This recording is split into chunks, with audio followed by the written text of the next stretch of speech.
विद्या निवास मिश्र आगे कह रहे हैं कि मेरे राम का मुकुट भीग रहा है नामक रचना में आगे कह रहे हैं कि सोचते सोचते लगा कि इस देश की ही नहीं पूरे विश्व की एक कौशल्या है जो हर बारिश में विसूर रही है।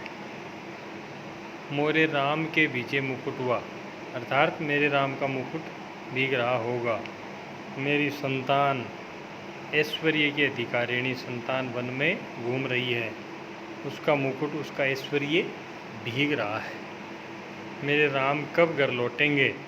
मेरे राम के सेवक का दुपट्टा भीग रहा है, पहरुए का कमरबंद भीग रहा है, मतलब जो पहरा दे रहा है उसका जागरण भीग रहा है। मेरे राम की सहचारिणी सीता का सिंदूर भीग रहा है, उसका अखंड सौभाग्य भीग रहा है। मैं कैसे धीरज धरूं? मनुष्य की इस सनातन नियति से एकदम आतंकित हो उठा। ऐश्वर्य और निर्वासन दोनों साथ साथ चलते हैं कि एक तरफ तो ऐश्वर्य भी है और साथ ही साथ निर्वासित जीवन भी बीत रहा है, दोनों साथ साथ चल रहे हैं। जिसे ऐश्वर्य सौंपा जानने को है उसको निर्वासन पहले से बद्धा है, मतलब उसकी किस्मत में है। जिन लोगों के बीच रहता हूँ वे सभी मंगल नाना के नाती हैं, वे मुद मंगल में ही रहना चाहते हैं।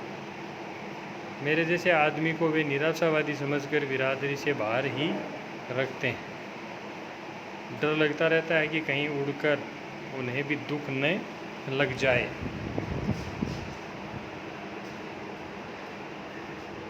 पर मैं अशेष मंगल आकांक्षाओं के पीछे से झांकती हुई दुर्निवार शंकाकुल आँखों में झांकता हूँ तो मंगल का सारा उत्साह फीका पड़ जाता है और बंधनवार न दिखकर बटोरी हुई रस्सी की शक्ल में कुंडली मारे नागिन दिखती है।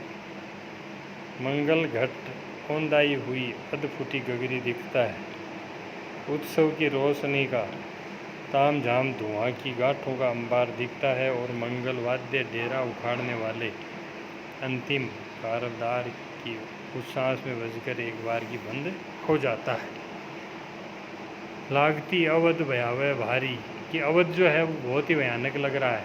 मानहु कल राती अंधियारी, और रात बहुत अंधेरी है।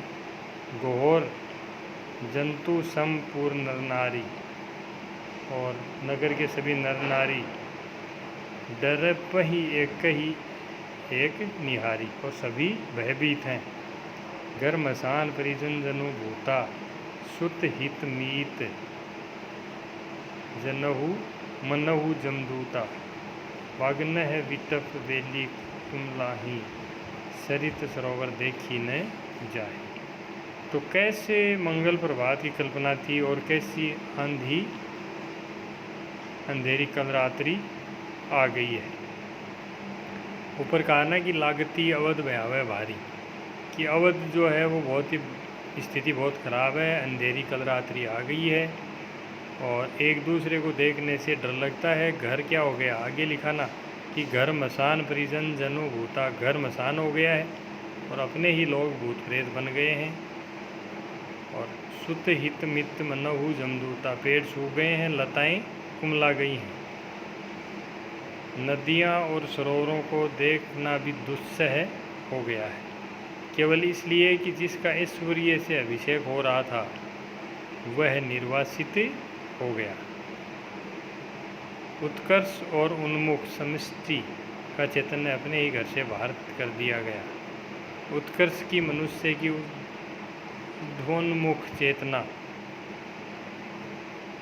की यही कीमत सनातन काल से अदा की जाती रही है।